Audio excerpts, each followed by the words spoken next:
We can see the history of evolutionary change in the actual genetics of organisms. And when we look at the genetics of related organisms, what we're trying to do is look for homologous genes.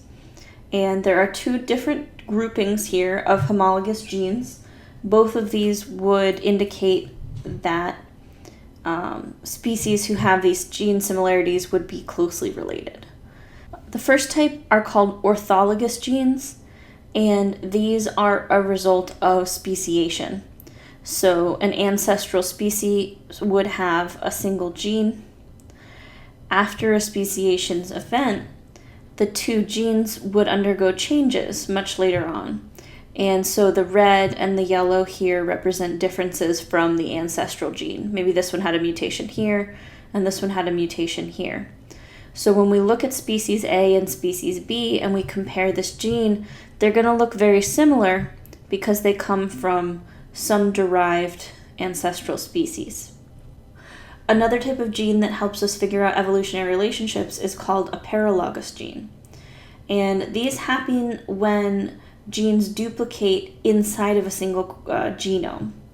So here's a gene, let's say this is a gene for smell sensors.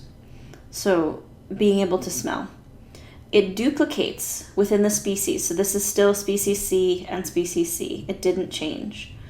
But later on, individuals in species C have now two copies of this gene, and each one can undergo its own mutations.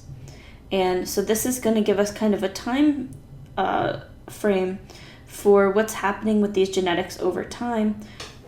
Paralogous genes tend to develop into gene families. Just like in humans, our olfactory genes that code for our sense of smell are a large family of genes that have all derived from ancestral genes that got duplicated. One way that we look at kind of the relationship of other organisms is by using mutations or changes in genes as a molecular clock. So we would expect that as time goes on, the number of mutations that would make two sets of genes different is going to increase.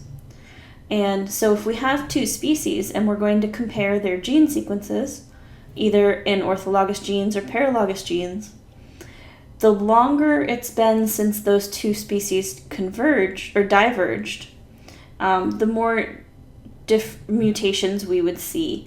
And so this constant rate of evolution is going to help us figure out how long it's been since those species diverged. And a lot of the time we calibrate these clocks based on things that we know from the fossil record. There's a lot of problems with molecular clocks. They don't necessarily work perfectly. We typically assume that the mutations that we're using are neutral, but that's not usually true. Mutations are typically acted on by natural selection.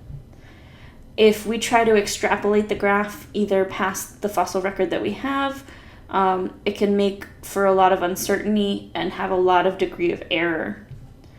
But molecular clocks can be improved if we have multiple sets of genes or genes from a lot of different taxa involved to help us estimate how much geological time has occurred since those species diverged.